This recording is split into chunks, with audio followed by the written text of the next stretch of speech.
Visionarios, visionarias, buenos días. Estamos hoy 23 de diciembre aquí, un día más de trabajo, con mucho ánimo, con mucho entusiasmo aquí en Visionarias. Hoy en Vis a Vis vamos a hablar de dos temas. El proceso penal que se estaba o que se quería llevar a cabo en contra de Jorge Yunda por el tema de las pruebas COVID, que lo llevó a un proceso por peculado, vuelve a cero. ¿Qué pasó? Hoy lo conversaremos con Jessica Jaramillo del Frente de Profesionales por la Dignidad de Quito, que ya está aquí presente. Y más adelante estaremos con el doctor Esteban Ortiz, quien nos ayudará a analizar cómo está la situación de Omicron en el Ecuador, cuáles son las perspectivas, qué debemos hacer, cuáles son los riesgos y la protección que realmente la ciudadanía puede tener al colocarse las vacunas y ya casi en un 80% de la población que tiene las dos dosis, cuáles son las ventajas al ponerse la tercera dosis que está también ya a disposición de los ecuatorianos que ya hayan cumplido por lo menos 5 meses después de su segunda dosis. Ese será nuestro segundo tema, pero por ahora quiero dar la bienvenida a Jessica Jaramillo. Jessica, ¿cuál es su primera reacción? El juicio vuelve a cero, el juicio por peculado que usted y este colectivo están impulsando. Bueno, buenos días, muchas gracias por la invitación. Realmente lo que está sucediendo actualmente con el juicio es que vuelve a cero en la etapa de juicio, es decir, hay que explicarle a la ciudadanía Exacto. que dentro del proceso de investigación penal, dentro del proceso penal, lo que hay es varias fases. La primera, que es la de investigación, que le corresponde a la Fiscalía en la indagación previa, posteriormente la instrucción fiscal, que es ya la primera etapa del juicio, y posteriormente la etapa de juzgamiento, de juicio mismo, que es precisamente en donde hemos estado. ¿Por qué se inició este proceso dentro de la Corte Provincial? Porque recordemos que cuando se inició había fuero de corte.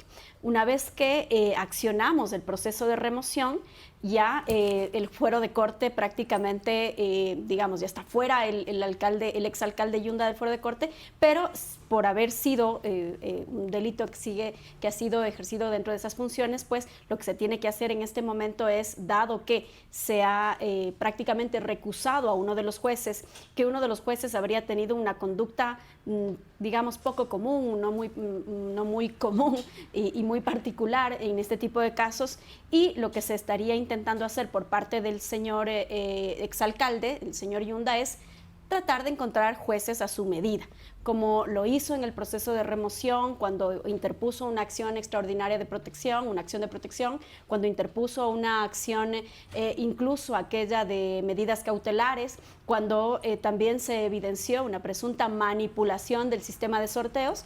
Bueno, lo que estamos evidenciando acá es exactamente lo mismo. Lo que se intenta es precisamente encontrar jueces a medida que le permitan, ¿no es cierto?, receptar todos los argumentos de sus abogados. Ahora, Jessica, la Corte de Justicia de Pichincha resolvieron acoger esta demanda de recusación en contra del juez Favara, y entre los argumentos que presentan es que actuó de forma parcializada, por lo que fue separado de la causa de peculado. Es decir, su forma de abordar el caso, de entrevistar o indagar o preguntar a las personas que están involucradas y que fueron llamadas como testigos, dejó muchas dudas y dio paso a que se dé esta recusación. Mi pregunta en esto es la siguiente. Usted ha aclarado muy bien que solamente una etapa del juicio vuelve a cero, pero es un retroceso y es pérdida de tiempo y sobre todo pérdida de confianza en la justicia. ¿No hay algo que criticarle también a la justicia? No son rigurosos en sus procesos. Mire, lamentablemente el sistema de justicia como tal, y particularmente, yo digo, la responsabilidad de este sistema de justicia recae sobre una sola persona, que es la señora María del Carmen Maldonado, que es la presidenta del Consejo de la Judicatura. Como usted dice, nosotros en Quito vivimos todo el proceso de remoción, todo el proceso posterior con la vulneración de sistemas informáticos, incluso la manipulación del sistema de sorteos, y no hemos visto un solo sancionado realmente, y no hemos visto tampoco cuál ha sido el juicio político que se haya iniciado contra los vocales del Consejo de la Judicatura. Un periodista le hizo una pregunta directa a un vocal del Consejo de la Judicatura, al señor Murillo, en una rueda de prensa, y le dijo, ¿y cuál es su relación con el exalcalde de Quito? ¿Por qué lo llamaba el exalcalde de Quito? Y no hemos tenido hasta el día de hoy ninguna respuesta, y más bien parecería que la justicia se ha puesto la venda en los ojos y se olvida de los casos. Entonces, me parece a mí que no hay que dejar de observar este procedimiento, porque lo que están intentando hacer es buscar jueces a medida. ¿Cómo han logrado quizá en este momento torpedear este proceso? Es a través de la actitud de un juez. Este juez, que no sabemos si de buena fe o de mala fe, ha tenido esta actitud para poder contaminar quizá a los otros jueces, y no olvide que en algún momento estos dos jueces también pueden ser sacados del proceso, o a lo mejor estos dos jueces pueden ellos mismos decir, estamos contaminados con la causa, no vamos a seguir proceso, y que haya un nuevo sorteo, y ahora sí encontrar un tribunal a la medida que le guste al señor exalcalde o que le gusten a sus abogados, lo cual realmente ya genera un problema grave de confianza, porque si esto pasa en estas altas esferas, en un caso tan público, en algo que está tan expuesto, ¿cómo será para cada uno de los ciudadanos que día a día acuden al sistema de justicia y que también se encuentran con estas sorpresas, ¿no? De salas de sorteos amañadas, quizá casos que están direccionados, presuntamente tráfico de influencias de los propios funcionarios judiciales, y el Consejo de la Judicatura, bien gracias, no hace ningún tipo de investigación ni de observación, ni tampoco la Asamblea Nacional ha hecho absolutamente nada, porque bien procedería a un juicio político por el incumplimiento de las funciones de los señores vocales del Consejo de la Judicatura. Ahora, usted ha descrito bastante bien cuáles son con las estas percepciones que se tienen frente al sistema de justicia, que no no ocurre en particular en este caso. Ocurre en todos los casos. Entonces, en ese sentido, vuelvo y digo que, pues, si bien se critica a la autoridad que debería vigilar que sus jueces sean probos, que tengan, que sean profesionales, que sean rigurosos, que sean técnicos, y eso no está sucediendo, también el tema de la justicia ya como que sale de las manos de una autoridad. Así no sé, yo lucho contra el señalamiento. Es decir, somos expertos como ecuatorianos en señalar un culpable, otro culpable y otro culpable, cuando, digamos, en conjunto, de una u otra manera también, pues ya el sistema está podrido, ya es poco lo que se puede esperar. Pero en este caso, en concreto, ¿por qué no analizamos las causas, digamos, cuáles son estas presunciones de peculado que se pusieron sobre la mesa, que me parecen bastante fáciles de discernir y de analizar? ¿Cuál es la prueba principal de peculado que se puso sobre la mesa? El peculado es la distracción de recursos públicos para beneficio propio o para terceros. En el caso de las pruebas PCR, lo que se está hablando, o se está tratando, mejor dicho, es un contrato como tal, que está suscrito con una empresa privada, en donde presuntamente habría sobreprecio, pero además los términos del contrato como tal no se habrían cumplido. Recuerde usted que en la administración pública, y de acuerdo a las normas de la contratación pública, usted debe cumplir como funcionario cada uno de los parámetros que dice el término de referencia y que dice el contrato. Si usted no cumple, puede incurrir en alguna responsabilidad de orden administrativa, y cuando hay distracción de recursos públicos, pues obviamente una infracción de carácter penal, ¿sí? Y eso es importante decirlo a la ciudadanía. Si a mí yo he contratado quizá por darle un ejemplo, una computadora de tamaño, qué sé yo, de 13 pulgadas y el contratista me entrega una computadora de 10 pulgadas, pues no cumple el requerimiento que ha sido establecido. Más allá de eso, aquí en este proceso hay dos momentos que son momentos importantes. El primer momento es la entrega del anticipo. Se entrega un anticipo del 70% contra entrega de garantías, evidentemente, y ese anticipo tiene que ser cumplido y tiene que ser cumplido el contrato, ¿no? Y posteriormente con los informes, tanto de la Secretaría de Salud, las funcionarias responsables, se termina de pagar el remanente de ese contrato, que sería el 30%. Ahora, ¿con qué informes se pagaron? Esto le corresponde al informe que emite el administrador del contrato como tal y obviamente la autoridad que es la ordenadora del pago. Quien ordena el pago es precisamente quien responde por cada uno de los ítems que deben cumplir con el contrato tal y como está estipulado.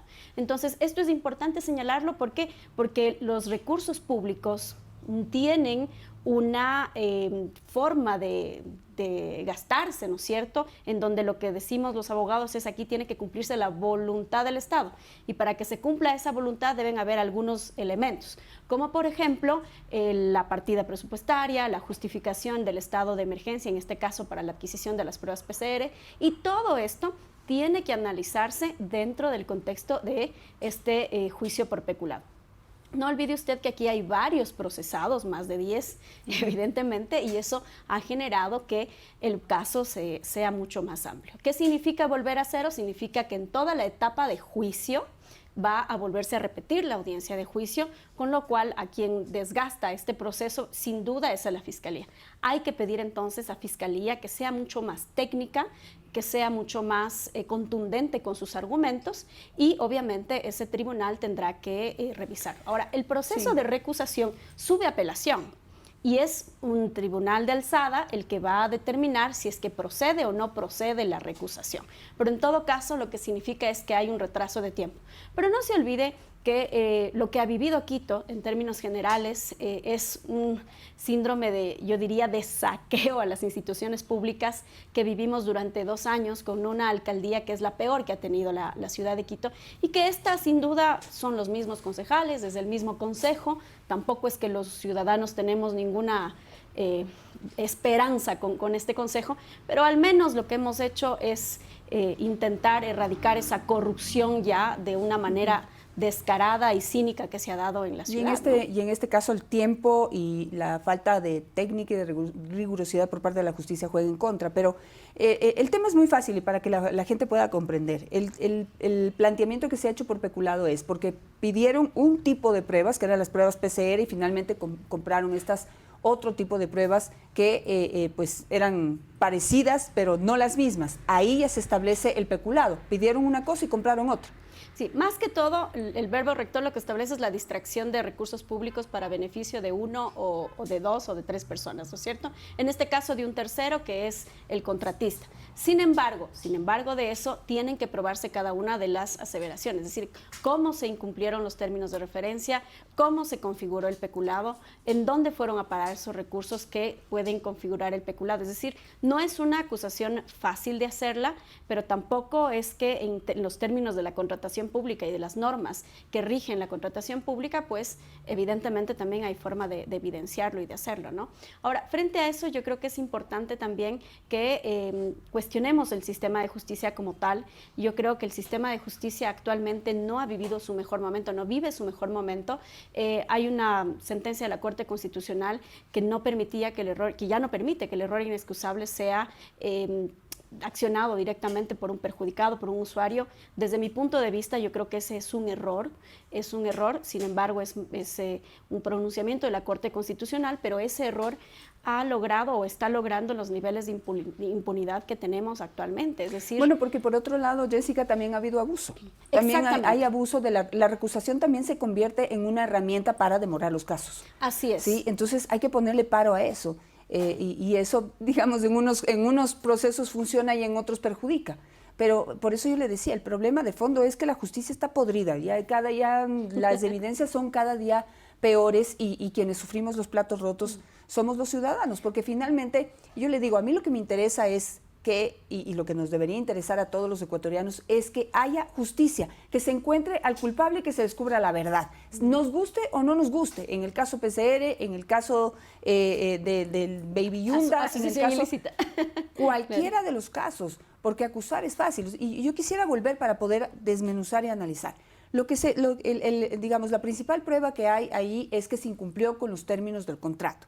se pidió comprar un tipo de pruebas que eran las PCR y se compraron otro tipo de pruebas, parecidas pero no las mismas. Ahí ya hay una irregularidad. Sí. Y la otra irregularidad es que esas pruebas tienen, digamos, universalmente un precio y se compró a otro precio. Ahí hay otra prueba. Hay un informe de Contraloría que respalda estas dos fallas, ¿verdad? Ahora, lo que habría que comprobar, y lo pongo sobre la mesa, no estoy a favor ni en contra de nadie, pero en la emergencia que sucedía en ese momento, ¿sí? Que todo el mundo en Quito, volviendo a ese momento de la emergencia del COVID-19, todo el mundo pedía que haya pruebas PCR, porque teóricamente esa era la forma de salvarnos del COVID. Y pues algunas autoridades pues compraron estas pruebas más rápido que otras, se convirtieron en héroes en ese momento, caso Jorge Yunda. ¿No será que el apuro por volverse héroes, digamos, frente a los ciudadanos, les expuso a cometer un error? ¿Se puede ser analizado esta posibilidad dentro de este caso? Además, recuerde usted que durante este proceso todas las pruebas se encarecieron, no solamente en el Ecuador, sino fuera. Ahora, ahí hay una, yo diría, irresponsabilidad por parte del Estado, porque sí podría haberse regulado a nivel interno cuál es el precio al público, ¿no? Y eso no se ha hecho hasta el día de hoy. Pero más allá de eso, creo que es importante analizar sobre todo esta cadena, porque detrás de esto hay una cadena. En el proceso de contratación usted sabe cómo le paga, a quién se le depositan los recursos y a su vez qué hace el contratista con esos recursos, ¿no? Es muy difícil saber. Ahora, cuando hablamos de justicia, que esto es sumamente importante señalarlo, cuando hablamos de justicia también hablamos de qué tipo de justicia tenemos. Nosotros tenemos un tipo de justicia que nos obliga y que la gente en general dice, lo quiero ver preso a tal o cual persona, ¿no? Cuando de lo que se trata o se debería tratar es de la reparación hacia el Estado, la recuperación de los dineros o de la distracción de esos recursos públicos. Y lamentablemente tenemos gente encarcelada por temas de corrupción, pero no tenemos una recuperación de los recursos públicos y más bien eso termina siendo, como decimos normalmente, platita botada, ¿no? Y nadie hace nada para recuperar esos recursos. Esto le corresponde a la Procuraduría General del Estado. En este caso, también hay que ver cómo está actuando la Procuraduría Metropolitana dentro de este proceso, porque Jorge Yunda no tiene un solo proceso abierto, pues tiene cerca de 10 procesos abiertos, ¿no es cierto? Están los procesos de asociación ilícita, están los temas de GEINCO y el contrato el informe de Contraloría sobre todos los contratos que se ha suscrito con GEINCO o a través de GEINCO, con estas alianzas público-privadas o alianzas estratégicas, y también están otros contratos que devienen de la propia administración pública. Más allá de eso, yo creo que también es necesario que Quito vaya sacudiéndose un poco de estos procesos. Hay que marcarle el paso a la justicia, hay que estar observando permanentemente el actuar de los jueces, pero más allá de eso creo que es importante también que esta ciudad se levante. Yo a veces siento que la ciudad está viviendo como una especie de depresión colectiva, que no terminamos de salir de este proceso, y para ello nosotros desde el Frente de Profesionales y también junto a otras organizaciones de la sociedad civil, estamos levantando una verdadera agenda de ciudad que nos permita saber hacia dónde vamos, cuál es nuestro horizonte como ciudad y construir desde las necesidades, porque mientras se distraen los recursos públicos de la empresa de agua potable, de la empresa de obra pública, de cualquier empresa municipal, lamentablemente a la gente del barrio le hace falta incluso alcantarillado. Es increíble que todavía en la capital de la República no tengamos el 100% de alcantarillado y agua potable, vialidad, movilidad, transporte. Hay barrios altos en la ciudad que no hay transporte. Entonces, mientras todo esto pasa, mientras esto se devele en los tribunales judiciales, la gente sigue viviendo esa necesidad. Sí, pero ¿sabe qué es lo que pasa, Jessica? También mi punto de vista es que la gente ya no quiere prestarse para todas estas marchas y sesiones de protestas y manifestaciones, porque a la final terminan trabajando para alguien que lidera estas organizaciones que puede ser con buena fe o no, pero que termina lanzándose a la política. Entonces terminan como usando a los ciudadanos para beneficio propio. Yo creo que es al revés. Eso tiene que cambiar. Creo que lo que hay que hacer es empoderar. ¿Qué hacemos nosotros? Cuando llegamos a un barrio, lo primero que hemos hecho, no hoy, sino durante 10 años, es empoderarle al dirigente. Decirle, verá, usted como parte del municipio, usted es asambleísta de Quito, usted puede decidir sobre el presupuesto participativo, tiene que exigir el presupuesto participativo, tiene que ponerse de acuerdo con los diferentes vecinos para que exija su obra. Es decir, no siempre es un asunto de movilizaciones. Particularmente nosotros, durante todo el proceso, hicimos, yo lo dije en varias entrevistas, yo he hecho el esfuerzo de no asistir a determinados plantones y todo eso, porque claro, puede quizá en un momento confundirse, ¿no? Cuando lo que nosotros hicimos fue accionar una herramienta de participación, pero esa herramienta no es nada más y nada menos que ya cansados de la corrupción de un alcalde, decir, por Dios, alguien tiene que hacer algo. Y como el Consejo Metropolitano lamentablemente no hacía nada y no hace nada todavía, lamentablemente en esas circunstancias somos los ciudadanos los que tenemos que accionarnos, activarnos, conocer las herramientas con las cuales vamos a trabajar, conocer cuáles son nuestros derechos y cuáles son las herramientas que podemos accionar para parar y frenar la corrupción. Ahora, sí nos preocupa, y le digo, a mí personalmente me preocupa, que lamentablemente con la salida del señor Yunda tampoco se han terminado de solucionar todos los problemas que tienen que ver con estos mismos contratos, ¿no? El tema de GEINCO no ha sido aclarado, el tema de, por ejemplo, la adquisición de bonos de empresas de Metropolitana de Obra Pública tampoco está siendo aclarado, cómo se están pagando a los contratistas. O sea, hay una serie de cosas que este Consejo Metropolitano y que esta administración tampoco los ha aclarado respecto de cómo realmente están el presupuesto de las empresas públicas que han sido las más afectadas. Tenemos problemas graves como el tema de MGIRS, el tema del relleno sanitario, el asunto de emaseo y la recolección de la basura. Eso ya empieza a ser un problema para la ciudad y si no hacemos algo desde el sector que sea, lamentablemente la ciudad va a seguir colapsando y va a seguir teniendo problemas graves. Bueno, y si nos pusiéramos a analizar el tema del metro y cómo estamos preparándonos para esa etapa que supuestamente ya va a entrar en marcha el próximo año, nos quedaríamos aquí toda la mañana. Yo le diría que difícilmente entre en marcha el metro, porque solamente va a solucionar cualquier problema de movilidad del 15% de la ciudadanía. Coincido con usted, pero bueno, veremos qué es lo que ponen en marcha durante el próximo año y a ver si por lo menos la meta de inaugurarlo se cumple. Pero quisiera concluir con usted, ¿qué expectativa tiene de digamos, de este proceso que va a arrancar de nuevo? Una vez se terminen todas las instancias judiciales alrededor de esta recusación. Mire, este proceso se va a alargar porque no se olvide que cualquiera de las partes puede apelar ante una sentencia y puede ir a corte y luego pueden incluso establecer un recurso de casación. Entonces, esto se va a alargar. Probablemente ni siquiera en el 2022 se termine. Pero lo que sí puedo señalar es que la ciudadanía debe mantener su vigilancia, hay que mantener ese ojo público sobre el sistema de justicia y lamentablemente sobre los jueces, porque no tenemos, salvo honrosas excepciones, no tenemos jueces que sean o que cumplan completamente con ese requisito. Y yo, por ejemplo, no he visto a la Asociación de Magistrados salir en el caso del doctor Favara a decir absolutamente nada, pero en otros casos en donde se defendían a jueces que ya sabemos que incluso están acusados de tráfico de influencias, salieron de la noche a la mañana a defendernos, ¿no? Entonces lo que está sucediendo ahora es que están intentando poner jueces a su medida, pero además también es una suerte de intimidación al tribunal que está al frente el día de hoy, ¿no? Entonces creo que hay que lamentablemente ponerse ojo público para que no existan mayores inconvenientes y sobre todo las triquiñuelas que suele haber detrás de estos grandes casos que pueden terminar con cualquiera de estos elementos. Luego, lo que sí creo que es importante señalarle es que tampoco el proceso en el Tribunal Contencioso Electoral está terminado, ¿no?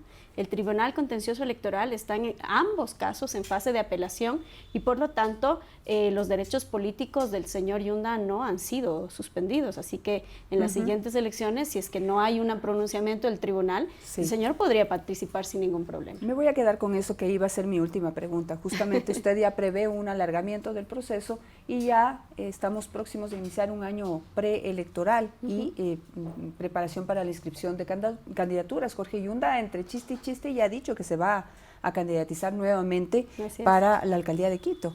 Entonces, pues veamos cómo nos juegan los tiempos. Y yo digo ni a favor ni en contra de nadie, sino a favor de la verdad y la justicia, que es lo que necesitamos que se ponga en marcha, que se ponga en práctica los ecuatorianos, porque hoy es Jorge Yunda, mañana es Yanedi Nostroza, pasado es Jessica Jaramillo, y el problema que tenemos en este momento es que no estamos conscientes de que las cárceles hoy tienen más del 60% de personas sin sentencia. ¿Cuántas de ellas serán inocentes?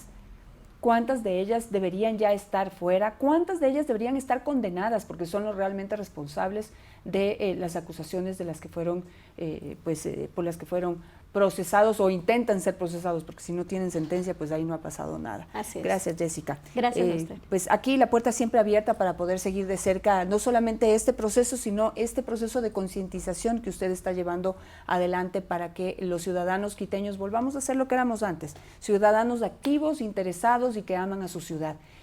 La presión social funciona, la presión social pues logra cosas importantes, así que aquí siempre las puertas abiertas, Jessica. Muchas gracias.